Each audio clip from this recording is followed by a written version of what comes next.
ప్రియమైన వారలారా, ఎలా ఉన్నారు? బావున్నారా? ఈ స్థలం అందంగా ఉన్నదా? ప్లసెంట్గా ఉన్నదా? అవును, ఒక మంచి సాగర తీరము, అనేకమైన చేపలను పట్టే పడవలు. నేను చెప్పినట్లు రామేశ్వరం యొక్క సాగర తీరము.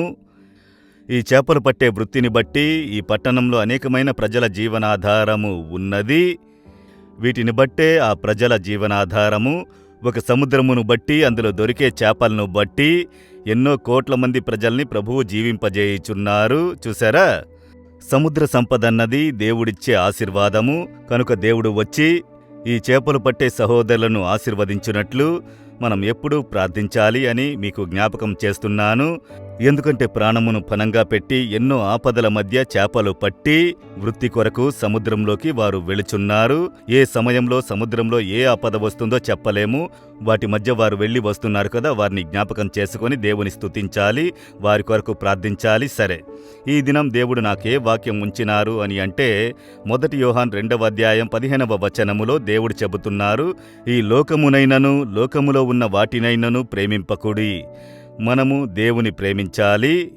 దేవుని మాత్రమే పూర్ణ హృదయముతో ప్రేమించాలి.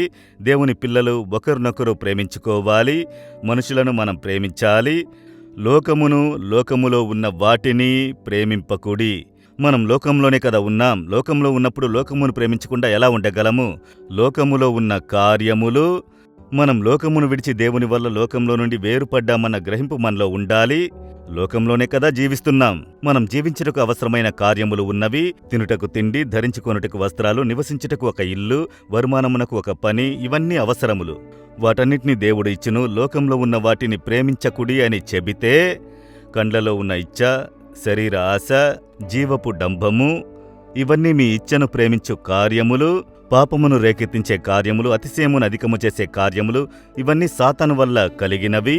దేవుని వల్ల మనకు లోకంలో కలిగింది ఆశీర్వాదము. అవి మేలులు, కొన్ని మేలుల్ని తీసుకొచ్చును.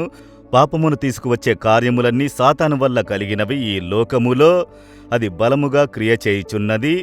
అందువల్ల వాటిని ప్రేమించకుడి. ఇచ్చను ప్రేమించే కార్యముల మీద ప్రేమ కలిగి ఉండకుడి.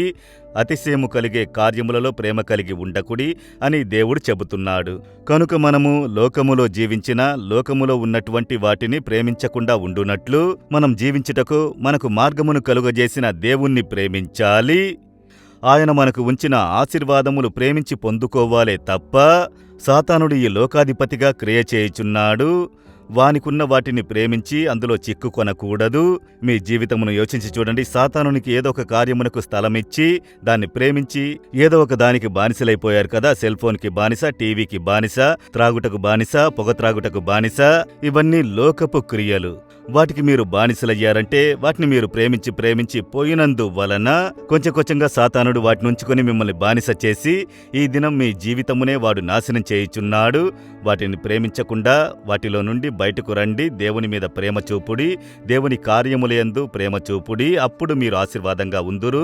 ఇప్పుడు చెబుతారా, దేవా లోకములో ఉన్న ఇచ్చలను ప్రేరేపించు, గొప్పతనమును ప్రేరేపించు, ఈ కార్యములన్నింటినీ నేను ప్రేమించకూడదు. నేను మీ యందును మీకు సంబంధించిన కార్యములందు ప్రేమ కలిగి మీకు ప్రేమ పాత్రునిగా నడుచుకోవాలి. దానికి నన్ను సమర్పించుకుంటున్నాను యేసు నామములో. Amen, amen. Jesus redeems Telugu YouTube ఛానల్ను సబ్స్క్రైబ్ చేయండి. సబ్స్క్రైబ్ బటన్ను క్లిక్ చేయండి మరియు బెల్ బటన్ను నొక్కండి. ప్రతిరోజు కార్యక్రమ సమాచారం పొందండి.